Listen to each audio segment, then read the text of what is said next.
Hi guys, day 2 na nga namin dito sa Mount Ulap. Bumangon nga kami ng kapatid ko mga alas 5 nga ng madaling araw kasi nakaramdam nga kami na naiihi kami. Dahil nga nasa bundok nga kami, walang makikita na mga comfort room na pwede nga gamitin. Pwede namang umihi, kailangan lang talaga na 5 meters yung layo mula dun sa tent nga namin. Pagbukas ko nga nung tent nga namin, akala ko nga umulan kasi basang-basa nga. So yun nga, hamog lang din naman siya. Habang nagiinuman nga kami nung gabi, ang usapan talaga namin na gigising nga kami ng alas 5 nga ng madaling araw para nga magsimula na ngang umakyat ng summit para salubungin nga namin yung sunrise. So yun nga, dahil pare-parehas ngang mga nalasing nga nung gabi, hindi nga nakabangon nga ng ganong oras. Kaya nakaakyat nga kami dito sa summit mga around 7 na rin. Sobrang nahihilo nga ako nung time nga na to kasi nga ang sakit pa nga ng ulo ko dahil nga sa gin.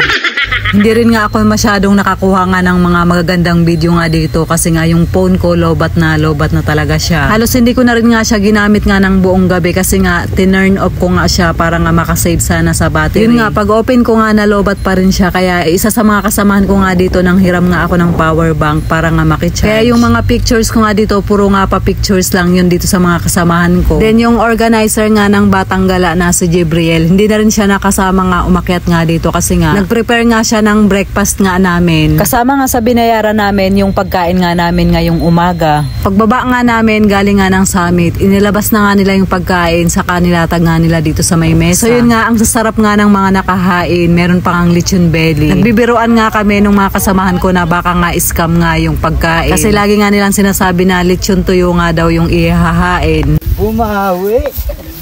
Video! Parang Mamaya ko.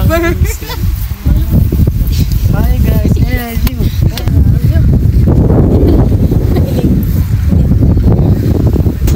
okay.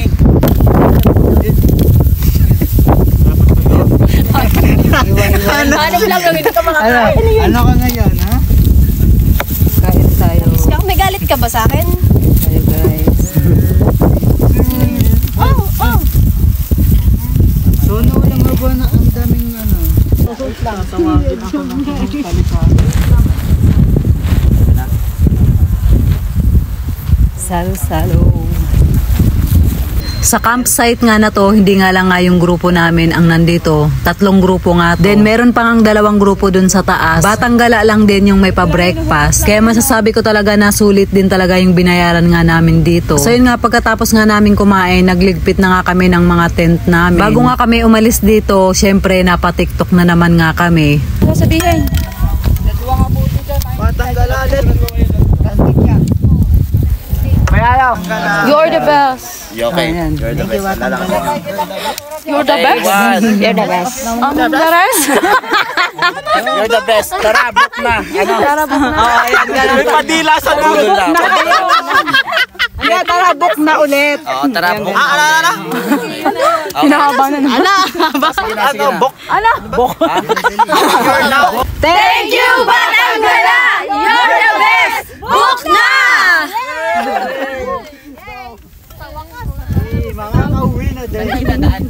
9:30 nga kami umalis nga ng campsite. Halos kasabayan na rin namin yung ibang grupo. Pababa na rin nga kami ng Mount Ulap at iba na rin nga yung dinaanan nga namin. So galing nga dun sa campsite, mga 3.5 kilometers na lang yung kailangan naming lakarin para nga makarating kami sa pinakababa. So yun nga, yung lakaran nga dito talagang literal na pababa siya. Kailangan talaga na malakas din yung tuhod nga dito. Buti na lang kamo at malakas pa nga yung tuhod ko.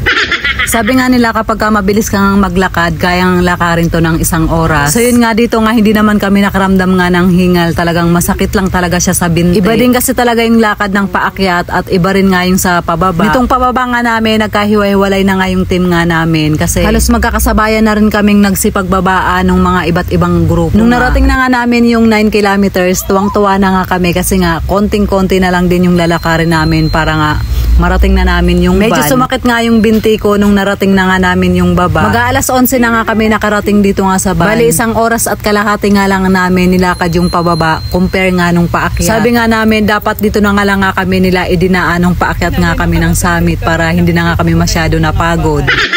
Pagkadating nga namin dito sa van, hindi na nga kami nagpahinga ni Elena, yung kapatid ko nga, kasi nga dumiretso na kami sa liguan. Kami na rin kasi yung nauna nga dito sa van dahil yung mga kasamahan pa nga namin nandun pa nga at naglalakad pa rin. So yun, para hindi na nga kami magsabay-sabay sa liguan, talagang naligo na nga kami ng diretso. Alas 12 nga ng tanghali, umalis na nga kami dito at babiyahe na kami papunta nga ng Baguio kasi may side trip ng Baguio tong kinuha nga namin na package. So yun na guys, hanggang dito na lang po ulit muna yung ating video for today. Maraming salamat po sa inyong panonood.